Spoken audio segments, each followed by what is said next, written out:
Alright guys, Papa Pepper at the Abundant Harvest Homestead, back once again.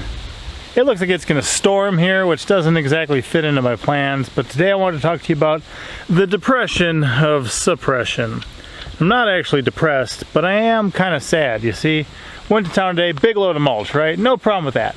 Love if I've got to go to town, might as well get a big pile of mulch. They loaded it up for me.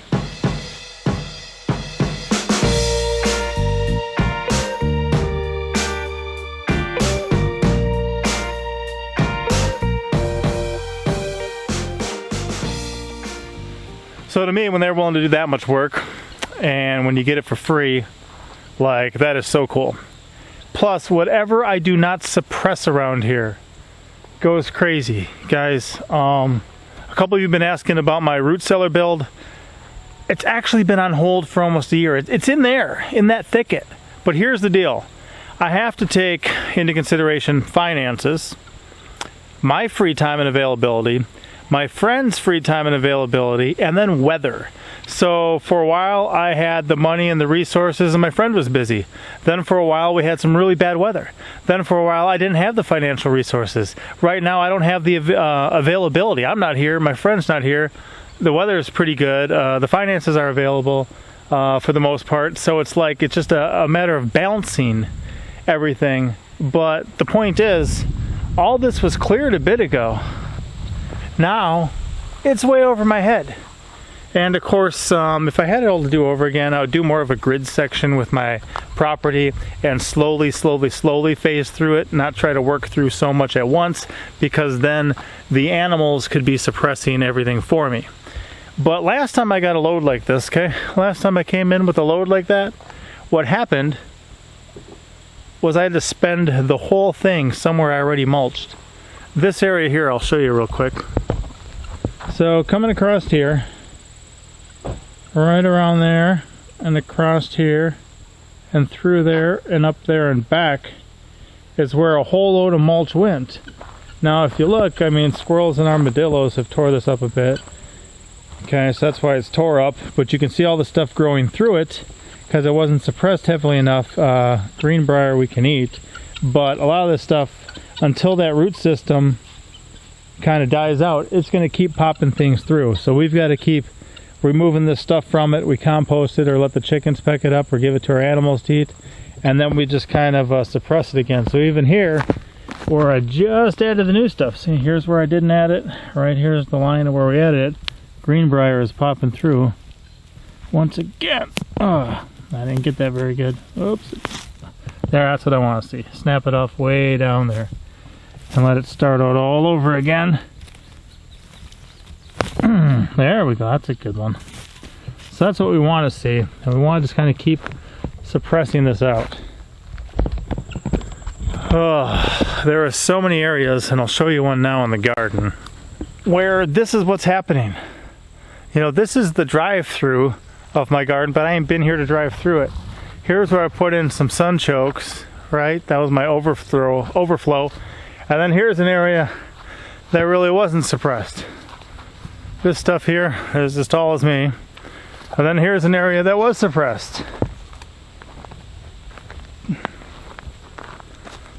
So what I gotta do is keep working through and keeping suppressed the areas that were suppressed, and then keep pushing all that stuff back. Look at this. That's Pinky Pepper's growing project this year. She's got that one. Okay. And another one right over here. So we're working on those. But there's you know, so much of this stuff that if I do not stay on top of it, if I do not suppress it, if I don't keep plucking out the stuff that's bursting through, it turns into some crazy stuff. And last time, I'll tell you what I wanted to do last time with that load. You just saw the whole load got spent over there. What I wanted to do was to finish up some of this stuff.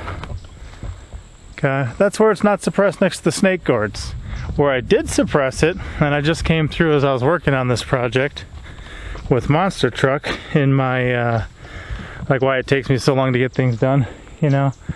we suppressed this, removed some stuff, didn't get it all covered. You know, we removed the stuff, suppressed it a bit. Now we gotta keep going through there. Otherwise, it just takes over and it comes right back in.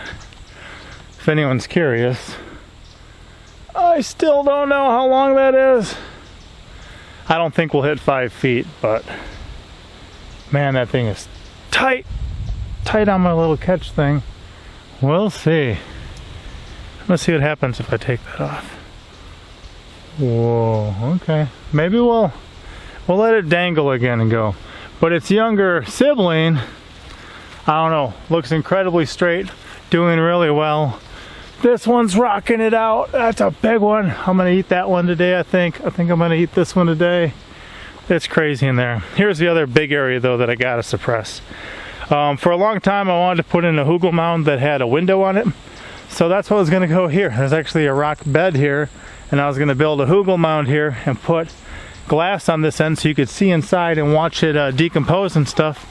But there was always a big branch hanging right over it that needed to come down. Well, now it's gone, so I got to work on that. And then same thing here, look at this. Here's where you see a suppression. Here's where I've not suppressed. So I have to suppress all of this. I mean, this is kind of in the center of my garden. I got to work through this and kind of keep it going, because it's not what it's supposed to be. It's not what it's supposed to be.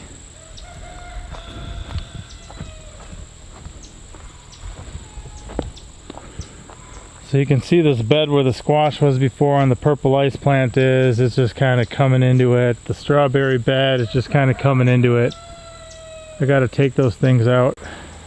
But that's part of why I'm glad to be home once again. Glad to have another load of mulch once again. Glad to be back at it, because if I don't stay on top of it, I'll lose control of it. So here we go, back again. Anyway, guys, like I said, just it's a mess. There's a bunch of stuff that's completely out of control right now, that especially with me not being here, this whole thing was cleared a while ago. That whole thing was cleared a while ago. It's just getting out of control. I may just have to play catch up this winter. But, you know, you do what you can with what you got when you can. You hope for the best and plan for the worst. Wind up somewhere in between. Dwarf tamarillo. Yeah. Alright, guys. Pop out. So, for the trivia from the last video where we were searching for the, what were we searching for? Oh yeah, a soft-shell turtle. The correct answers were I took 4 little peppers with me. We were looking for a soft-shell turtle. We fed 1 minnow to the chickens, and no, we never actually did find the turtle. So, if you answered all those questions correctly, you were in the running for a shout-out in this video. The shout-out in this video goes to Sojourner! Sojourner, you're the big winner! Alright guys, trivia for this video. When I remove the plants from a certain area, what do I use to suppress them from coming back? What do I put on top of the soil to try to get them not to come back? Question number 2. What did I do with my last load of mulch? Did I get to put it somewhere new, or did I have to redo an area I previously did? Question number 3. Was I really depressed? Or was I just a little sad about this? And question number 4. I had an area of the garden where I want to put in a hugel mound, and what did I want to put there so you could see what was happening down under the surface inside the mound? I mentioned something I planned on putting there. What was it? If you know the answer to those questions, leave them in the comment section below. I'll be choosing one person who answers all 4 of them quickly to give a shout out to in an upcoming video. It's gonna rain soon. I gotta work. Papa out. As always, I'm Papa Pepper, and I'd like to remind you, don't post for free. If you'd like to be part of a revolution in social media, an economic power to the people where users can actually blog for cryptocurrency, then I'd recommend that you check out steemit.com and join the revolution. Papa out.